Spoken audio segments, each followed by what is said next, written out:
I come to deliver some bad luck in this anime review of Black Cat from Funimation and the creator Shonen's Shonen Jump magazine, or just Jump magazine for general. Look at that badass. Look at him. Isn't he awesome? Yeah, you bet he is. Awesome hair. He's got the eyes, got the gun. Oh yeah, right. Today, on my anime review of Black Cat. Let's jump on in, Red Anime fans. Here we go. Okay, so this is how the story goes to Black Cat. The story is that there's this group organization called the Chronos, which are pretty much dominant for world peace and try to protect the world for world peace by getting rid of all the wanted and evil criminals in the world. Or as you so. Technically what they do is pretty much they hire mercenaries, or pretty much mercenaries with the numbers, goes out to pretty much 13 numbers of assassins in order to take out their targets to actually kill them to free peace from this world. And of course the most famous one of all is number 13, Black Cat, aka Train Heartland. Now, Train Heartland is pretty much a person who's always wanted for some reason to seek the power of freedom. He's always wanted freedom but can never grasp it due to all the orders and everything else he's been doing by Chronos. He seems to be taking over control, but until a girl named Saya comes along to change his way in order to become more of a free cat. Yeah, get it? A free cat, freeloader, ha, very funny. Anyways, when Saya comes along the picture to pretty much change him for what he is, she basically tells him that, well, if I don't have to shoot, then I won't. And then all of a sudden, Train Heartland, or Black Cat if you'd like to call him, starts to find out, and he realizes what freedom truly means and what it's all about, and decides to only use his pistol weapon, known as Hades, which I think is a really awesome gun, by the way. I wish it was used, I really wish more shonen type characters would use guns like that, because it's really freaking awesome. Anyways, with his gun Hades, instead of just killing the criminals just for, for the sake of Chronos, he decides to leave Chronos and becomes free and becomes a free known sweeper with a pretty much a strange low-class sweeper who seems to be pretty powerful but doesn't really seem to know it yet, called Spend Goodbody. Spend Goodbody has I believe it's called the Jagan Eye, or something, not the Jagan Eye, or something like that. What it is technically it's an eye that can pretty much see the future, and pretty much also see what your opponent's about to strike next. So it's pretty much a sensing device for Spend, so you can actually see what his opponents are going to do and whatnot, and also predict what's going to happen in about a couple minutes or so, or 10 minutes or past that, beyond the future, predictions in other words. Anywho, Spend Goodbody is a pretty cool, badass character himself. I mean, I have to say, both him and Train Heartland make a really good team. Now, if I had to choose a competition between Spend Goodbody and Spike Siegel from Cowboy Bebop, I think it'd pretty much be pretty much sort of close to a draw, because both are pretty powerful cowboy shoot-'em-up bounty hunters, so, I guess both of them will seem to be pretty much an even match, but I'm not here to make comparisons to which one is the greater gunslinging bounty hunter, but anyways. What he does is known as a sweeper. Now, as you would guess, as I mentioned, he is a bounty hunter who hunts, all the criminals for very high money to actually pay for expenses, food, clothes, cigarettes, or whatever accessories that he basically needs to make a living. Now, technically, he's teamed up with Spend, but realizes it's hard work, especially Spend never really gets all the high criminals and always finds a way to sneak food for free, even though it doesn't work, or he'll have to wash the dishes, which won't be a good sign. Later on, they meet a companion whose name is Eve, who once was pretty much an evil, generic machine who is actually working for an evil organization, and the only way to actually get her onto the good side is for Spend, after meeting up with her, decides to show her what the real world is actually like, since he's always been caged up and always been seen as the demon hunter to hunt down the prey. So she realizes that life is not all just about hunting down preys or pretty much, following orders in order to survive. pretty much what it is that she realizes how life is full of wonders and exciting new things in the world and whatnot.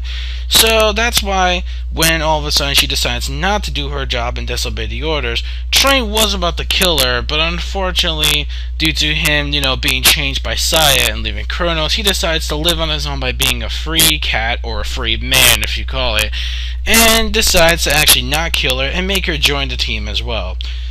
So, yeah, that's pretty much the whole gist of it. And then later, there's someone who's always been fond of Train Heartland, and he's pretty much one of the most well, I wouldn't say creepiest, but badass villain, or actually batshit insane villain, I would like to call him, as Greed.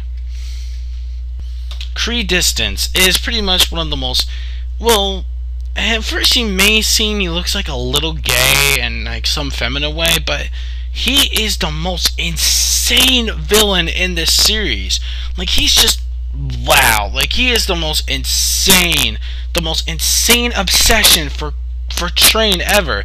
There's so much shit that he does to this poor guy. I mean, Jesus, he wants to live a free life. Leave him the fuck alone already. He wants to live a free life. He wants to be free. He doesn't want to be involved in your shit. It's over. Stop trying to make him into your League of Agents. But unfortunately, Creed Distance does the same and betrays him, and actually, he's part of another organization, but not for world peace as you all know it, for world evil. So technically, this guy is another big villain playing in a role. And there's so much things to actually go on about how the ending is, especially how it all goes down. But I am not going to spoil it for you, and you'll have to watch the series for yourself. This is something I can't really spoil, and a lot of people who have watched this anime say the ending wasn't all that great like the manga was and stuff like that, and it could have ended a little better, and it seemed like it was a little rushed. And by all means, I have to agree with them most of the time. Most of the time, it seemed like the ending was a little bit rushed for the main getting closer to the credits ending, or something like that, or getting closer to that range. I mean, it doesn't seem rushed at first. Like, most of the pacing isn't too bad, but at the end, it sort of feels like, hey, this is the last episode, fuck it, we gotta fast forward, so yeah, that's what I felt like I really hated when they kind of sort of rushed a bit towards the end, which lets me a little bit uncomfortable, but whatever, we'll deal with it. So that again, that's Gonzo for you, and yes, the animation, the animators of this is Gonzo. I know a lot of people have beef with Gonzo, but I have to say, it's one of Gonzo's best animation work, or Gonzo's best work, to be honest with you. I mean, even though it's a Gonzo anime, I like it. It's really not bad at all. I mean, but by all means, that doesn't mean I'm gonna also talk about the cons of it as well. But I guess we should go on to the things that I really like about it, then things I really hate about it. So that's pretty much the whole story, the whole gist of it. What do I think of the characters? The main characters of the series, like Train, and as I mentioned before, Span and Train and Eve. I forget the other girl's name, the purple hair girl. I don't remember her name that much. But whatever. I know this guy from Kronos is like so obsessing in love with her. It's like so funny. Oh my god, it's so funny as hell. But again, you'll have to watch the show for yourself to actually find out, or read the manga, whatever. But yeah, characters overall are pretty good. The only main problem I had when it comes to the rest of the characters, especially when it comes to the rest of the members of Kronos, that there are so many damn members, there's not enough time for them to actually get developed or have character background information. Like, who is this guy? And who is that guy? He's pretty cool, that guy's pretty cool, but what about him? What do we know about him? Did they explain anything? Did they know where this guy came from? Had he gone to Kronos? How Kronos actually became Kronos? Nothing was explained with that. That's the thing that really got to me, was that they didn't explain how Kronos, not only that Kronos was developed, was that technically all the other members are not, or there's not enough time to develop all the other members of Kronos. Like, how do we know how this guy does? Or who is this guy? Who's that guy? They just come out of the fuck nowhere at the end, and they reveal all the Kronos numbers out of fucking nowhere. And then we get all these other sweepers, which they sort of do have some background history, sort of, but not really. It's pretty much the same thing. There's so many high-class sweepers.